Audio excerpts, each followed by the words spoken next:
आप पागल हो क्या?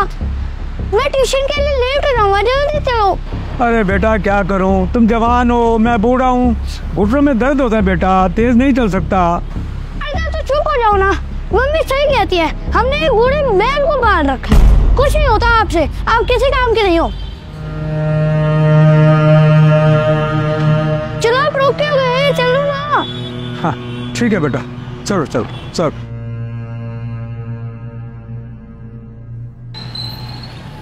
अरे सर आप पड़ोसी। Good afternoon. बेटा ये कौन है? ये हमारे प्रिंसिपल साहब। अच्छा अच्छा। नमस्कार जी, आप इसके दादाजी हैं? जी। बेटा आप कौन सी क्लास में पढ़ते हो? मैं फोर्थ। और आपका नाम क्या है? ना तो राघव बेटा, ये आपका बैग आपके दादाजी ने क्यों पकड़ा हुआ है? जी वो बच्चा है ना, बैग बहुत भारी है, थक जाता है। देखिए सर, आप मेरे पिता समान हैं, थक तो आप भी इस उम्र में बहुत जाते होंगे, पर रही बात बच्चों की, तो बच्चों में तो काफ़ी एनर्जी होती है, उन्हें हमें काम करने देना चाहिए। और राघव बेटा, आप अपना काम अपने आप किया करो और दादू के साथ ऐसे बातें नहीं करते। लेकिन मम्मी पापा ही कहते हैं कि दादू तो काम करने के नहीं है, अगर वो काम नहीं करेंगे तो उनको ओल्ड एज होम भेज देंगे ना।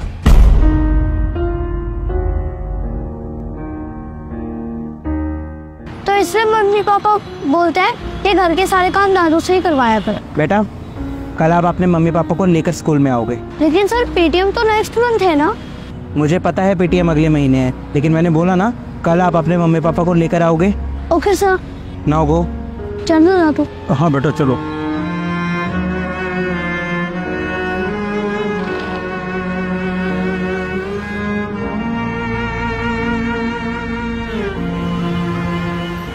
सर आपने हमें अचानक बुलाया, हमारे बेटे की कोई कंप्लेंट है क्या? उसने कोई शैतानी की है क्या? नहीं नहीं, राघव ने कोई शैतानी नहीं की है, मुझे आप लोगों से बात करनी थी, इसलिए मैंने आप लोगों को बुलाया। आप एक काम कीजिए, ये कुछ लिस्ट है, आप एक बार चेक कर लीजिए दोनों। सर ये किस चीज़ की लिस्ट है? दरअसल ये हमारे शहर में जितने भी ओल्ड एज होम है उसकी लिस्ट है। अरे सर ओल्ड एज होम की लिस्ट आप हमें क्यों दे रहे हैं? आप लोग चेक कर लीजिए जो ओल्ड एज होम आपको अच्छा लगता है, क्योंकि आप लोगों को जाना पड़ेगा ना वहाँ पे। अरे सर आप क्या बात कर रहे हैं, हम भला क्यों जाएंगे ओल्ड एज होम? क्योंकि आपका बेटा आपको वहाँ भेजेगा। राघव, बट सर वो ऐसा क्यों करेगा? अभी नहीं, कुछ सालों बाद की बात कर रहा हूँ, जब राघव बड़ा हो जाएगा तब वो आपको वहाँ भेजेगा ना। सर क्या मजाक चल रहा है ये सब? स्कूल में बच्चों को अच्छी बातें सिखाई जाती हैं और आप हमारे बच्चों को ये सब सिखाएंगे कि वो अपने पेरेंट्स को ओल्ड एज होम भेज दे? देखिए मिस्टर सिंह, स्कूल से ज़्यादा ना एक बच्चा अपने घर पर रहता है और वो अपनी सारी अच्छी बुरी आदतें, अपने संस्कार अपने घर से ही सीखता है। ये सब राघव को हम नहीं सिखाएंगे, बल्कि आप लोग सिखा रहे हैं। सर आप कहना क्या चाहते हैं, साफ साफ बताइए, बातें मत घुमाइए। राघव मुझे कल मिला था स्कूल के बाहर, जब उसके दादाजी उसको लेने आए थे, और मैंने देखा कि वो किस तरह से अपने दादाजी को ट्रीट करता है, किस तरह से उनसे बात करता है। आपको क्या लगता है उसने ये सब कहाँ से सीखा होगा? आप लोगों से ही सीखा होगा ना। जिस तरह से आप अपने पिताजी के साथ व्यवहार करते हैं घर पे, वही सब राघव ने देखा होगा और वही सब वो उनको बोलता है। मुझे माफ कीजिए, लेकिन आप अपने पिताजी को क्या बोलते हैं कि वो एक बूढ़े बैल हैं। राघव को ये लगता है कि उसके दादाजी घर पर सिर्फ काम करने के लिए हैं, क्योंकि आप लोग शायद राघव के सामने यही बातें करते हैं कि अगर उसके दादाजी घर का काम नहीं करेंगे तो उनको वृद्धाश्रम भेज दिया जाएगा। शर्म आनी चाहिए आप लोगों को। एक माँ बाप अपने बच्चों के लिए ना पूरी जिंदगी लगा देते हैं अपनी, ताकि उनके बच्चे अपनी लाइफ में कुछ कर सके, सेटल हो सके। और जब बच्चे सेटल हो जाते हैं, बड़े हो जाते हैं, तो माँ बाप के साथ ऐसा व्यवहार करते हैं। किसी ने सही कहा है, घोर कलयुग आ गया, और इस कलयुग में एक बच्चा अपनी माँ बाप की सेवा तो दूर, उनको फ्री में घर में रखना भी नहीं चाहता। घर में रखने के बदले उनसे घर का काम करवाना चाहता है। अरे माँ बाप को भगवान का दूसरा रूप कहा जाता है, पूजनीय होते हैं माता पिता, और आप अपने पेरेंट्स को इस तरह से ट्रीट कर रहे हैं। शर्म आनी चाहिए आप लोगों को। आप लोगों को शायद अभी इस बात का पता नहीं चल रहा, लेकिन जब राघव बड़ा होकर आपके साथ ऐसा करेगा ना, तब आपको एहसास होगा कि आपने क्या गलतियां की थी। देखिए, मेरा ऐसा कोई इंटेंशन नहीं था कि मैं आप लोगों को यहाँ पर बुलाकर और आपकी इंसल्ट करूँ, लेकिन बुजुर्गों का जब मैं ऐसा अपमान देखता हूँ ना, तो मुझसे रहा नहीं जाता। ये आप लोगों का घर का मामला है और मुझे आपके घर के मामले में नहीं बोलना चाहिए, लेकिन बस मैं आप लोगों को समझाना चाहता था, एंड आई होप कि आप जल्दी इस बात को समझ जाएंगे।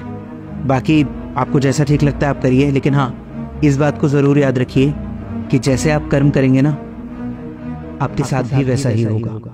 पर सर देखिए, मुझे जो बोलना था आपको बोल दिया, अब मैं आपकी कोई और बात नहीं सुनना चाहता, आप जा सकते हैं।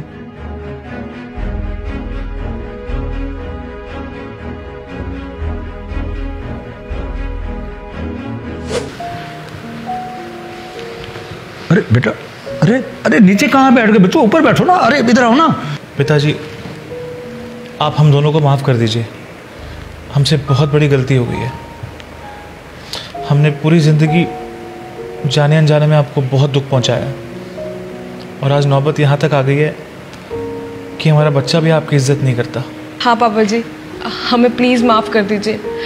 अगर हमने आपकी इज्जत की होती तो आज राघव भी आपकी इज्जत करता। वो इस तरह से आपसे बात नहीं करता। प्लीज़ हमें माफ़ कर दीजिए। जिस उम्र में बच्चों को माता पिता की सेवा करनी चाहिए, उस उम्र में हम दोनों आपसे काम करवा रहे हैं। कोई बात नहीं बच्चों, इधर आओ, आओ ऊपर आओ बेटा, आओ आओ आओ।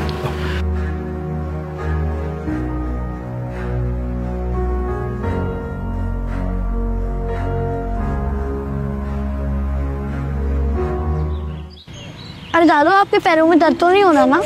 नहीं बेटा, बिल्कुल ठीक है। चलो मैं आपकी हेल्प करता हूँ, आप लेके जाओ। अरे चलो बेटा, चलो आओ।